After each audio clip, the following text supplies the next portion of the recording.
Hi, good morning, everyone. So welcome to Shoe Manufacturing 101. So before we dive into what is our latest technology to cap the air put into the shoe, so I think we have to align our understanding about the shoe first. So I think everyone, just like maybe every day or maybe every week, you will go to a shop and maybe you will look at it about what is the latest shoe. And actually, every day, all brands, they just try to put a new shoe, new model of shoes to you to say, hey, come and buy me. So right now in the world, we have a lot of shoes. But actually, in the shoes, do we really understand the shoe? Actually, there's like 4 very important elements to make one shoes. So first, the parts, like lens, the tongue, and all other decoration things. And second, the upper. Upper is the most important one because the upper make you to do the final decision. So if you think you like the design, then you buy it. And the one before you make the final decision is the midsole because it's the sole of athlete shoes. So if you want to jump higher, you want to run faster, you want to have a very stable performance in the gym, then you will feel how midsole to kind of like give you the feedback. And then the last one is the outsole.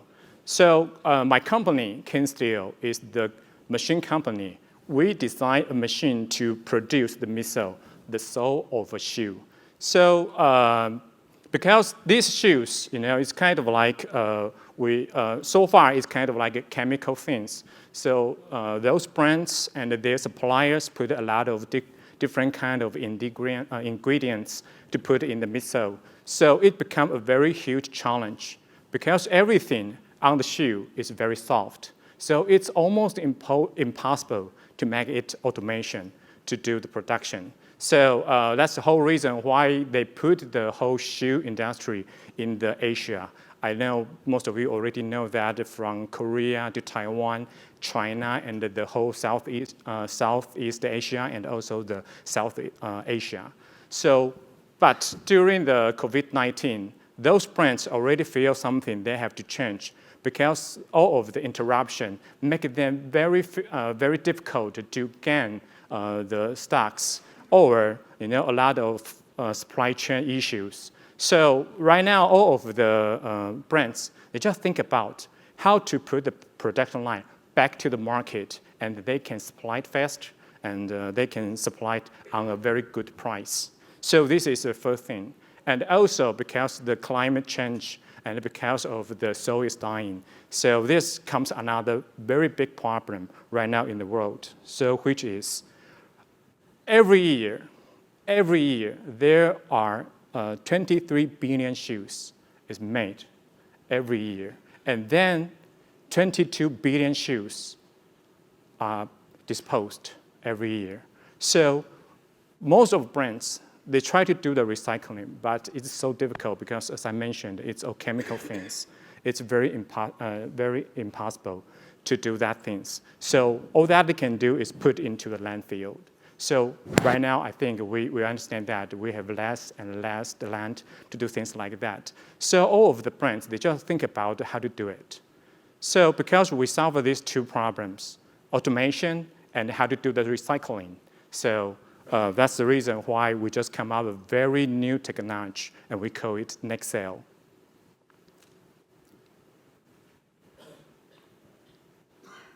Okay, request access. Anyway, NexCell is a technology. We just capture the air. There is like 70% of nitrogen in the air. We just breathe it every day. So we just capture those air, and then we put it into our machine. Then we inject into the midsole.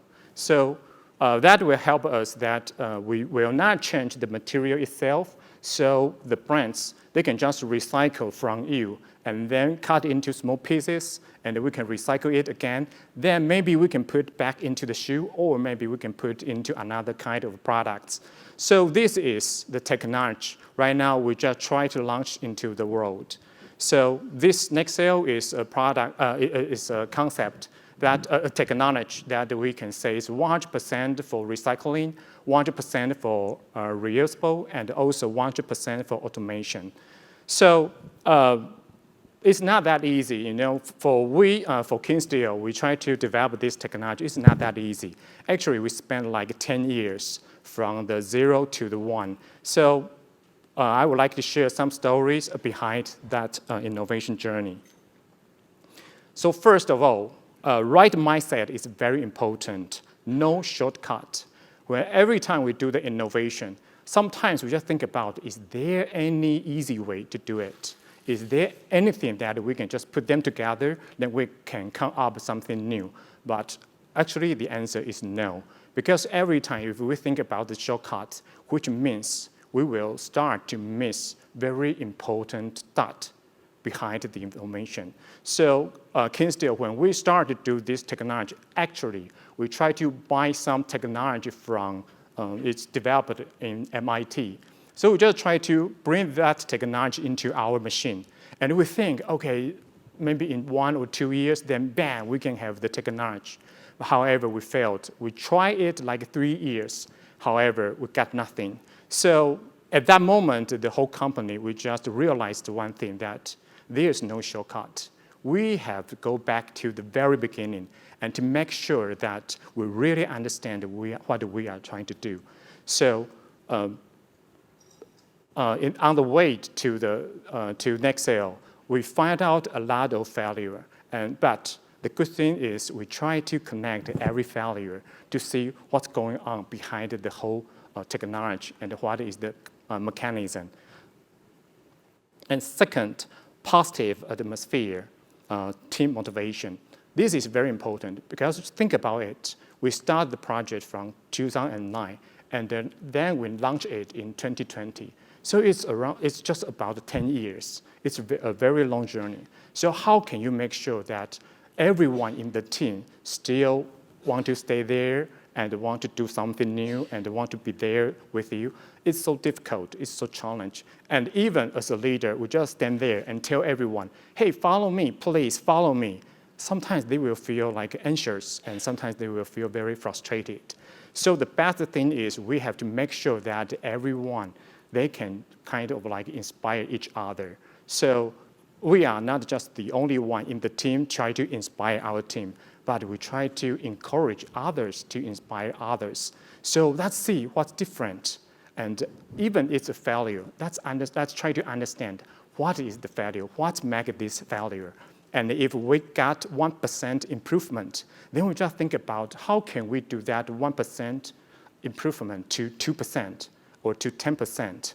So even we just like, we need another 100 days to get 100%, or we need another 100 months to get that 100% perfect.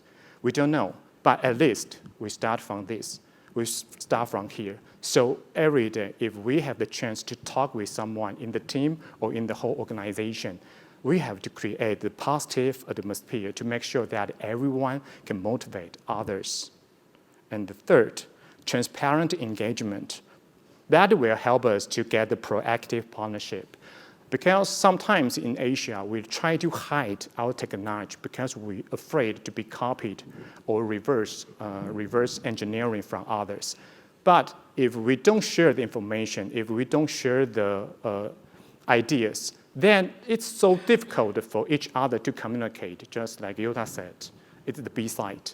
It's impossible. So be transparent, just share the technology with your partners. Then they will understand. And the most important thing is they will trust you. Once they start to trust you, then they will become your proactive partner. They will start to help you to share your ideas. They will help you to promote your technology. They will help you to bring everyone together in the room and make sure that this is something we want, and we want to pump this into the market. So capture the air is a technology about how we capture the air and put into the missile. But also the most important thing is sometimes innovation just like a notion, an idea in the air. And we just try to capture it and then bring it to the ground and make sure that this is something real. Thank you very much. Thank you.